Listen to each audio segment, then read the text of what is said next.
Hey guys, this is me Prajwal Basnet and welcome back to the channel. In this video, I'm reviewing the Samsung Galaxy A50. I've also reviewed the Galaxy A70. If you guys want to watch that, check for the link in the description down below or click on the info card.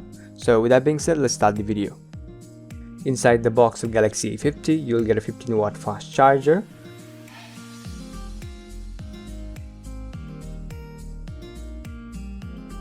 a USB to Type-C data cable, a normal pair of earphones, and a SIM ejector tool. Inside the smaller box, you'll get a quick start guide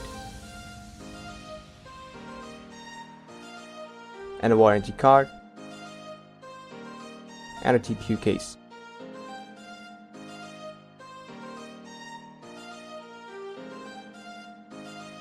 The phone features a glass and plastic build, which is referred by Samsung as a glass body. It weighs just about 160 grams and feels light on the hands. It is 7.7mm thick and overall is pretty decent build quality.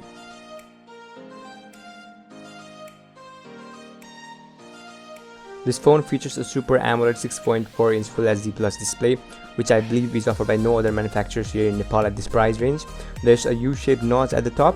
The Super AMOLED display will provide a more pleasing viewing experience in comparison to the IPS LCD displays, which are found on most of the phones at this price range. The screen is protected with Gorilla Glass 3, which offers distinct protection but isn't as good as the newer ones like the Gorilla Glass 5 or 6. The always-on display feature is also available on this device since it has a Super AMOLED display. You also do get the feature to configure the Super AMOLED display according to your liking, which is very good, and it also works to compensate for the notification LED, which this phone lacks.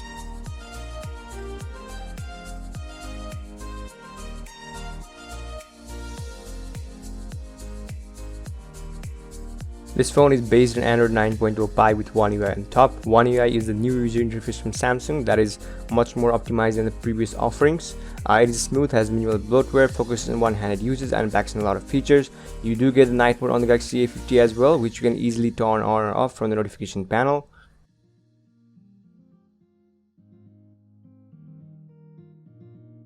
This phone comes with a custom-built Exynos 9610 octa-core chipset. The chipset is based on 10nm manufacture process, which means it is more efficient and it stays cool than its competition. You might not be familiar with this chipset, but it's a very good one.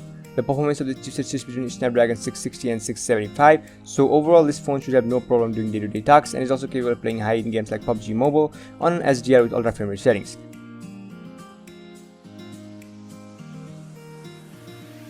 Although the phone has multiple variants, in Nepal you'll get the 4GB RAM and 64GB storage one, which should be fine for most people. If you want, you can also have microSD card up to 512GB, as this phone features a dedicated SD card slot, which means you can use both of your SIM cards and your SD card at the same time.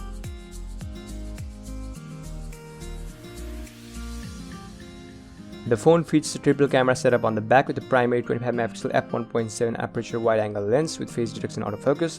The phone also features an ultrawide f2.28MP sensor and a 5MP f2.2 depth sensor. The ultrawide camera has a field of view of 123 degrees. Moving on to the front, the phone features a similar 25MP camera with f2.0 aperture. Here's some samples from the camera on this device. The overall image quality of the photos taken from this device are good considering the price range, especially in well-lighted conditions. The phone is capable of shooting 1080p videos both on front and back cameras. Although Samsung doesn't claim any stabilization, there's probably some EIS feature enabled on this phone. And if you want, you can also shoot 4K videos as the device is capable of doing so, but you'll have to use third-party application like Open Camera.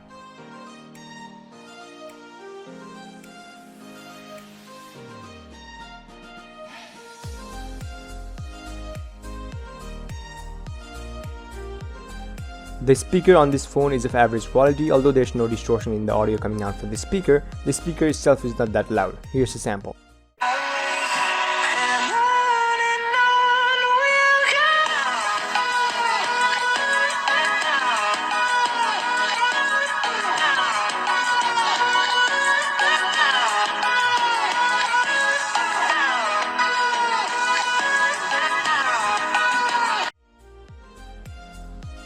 But if you're a person who uses earphones most of the time, then you should be fine, as this phone features Dolby Atmos, which provide a boost in the audio coming out from the earphones with well pronounced left and right channels. The phone features a 4000 mAh battery and comes with a 15-watt fast charger inside the box. The Galaxy A50 should easily last for a day for almost all users. Here's a brief information on charging times.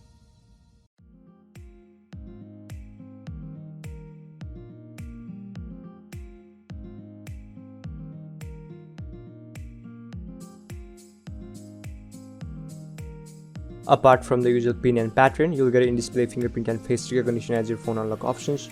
Although the fingerprint sensor had issues when the phone was initially released, but after receiving software updates, the fingerprint sensor is more consistent and fast.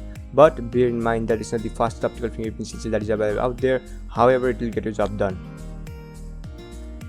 Regarding face unlock, it's pretty fast but isn't as secure as the fingerprint sensor because it doesn't have a dedicated hardware for facial recognition.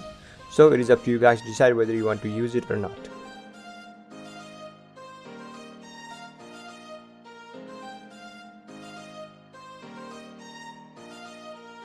So I believe I've covered every major things about this phone. Moving on to other minor things, this phone does have a 3.5mm headphone jack, dual band Wi-Fi, Bluetooth 5.0 and so on. But if you guys are wondering about NFC, then that isn't present in the variant Galaxy A50 that comes to Nepal. The phone is available in black, blue, coral and white color options, although the phone was officially released at around Rs 33,500, but you can easily find it around Rs 30,000 by now. Before I end this video, here's a final verdict on the phone. So do I recommend this phone? Yes, absolutely, it's a great package for 30,000 rupees.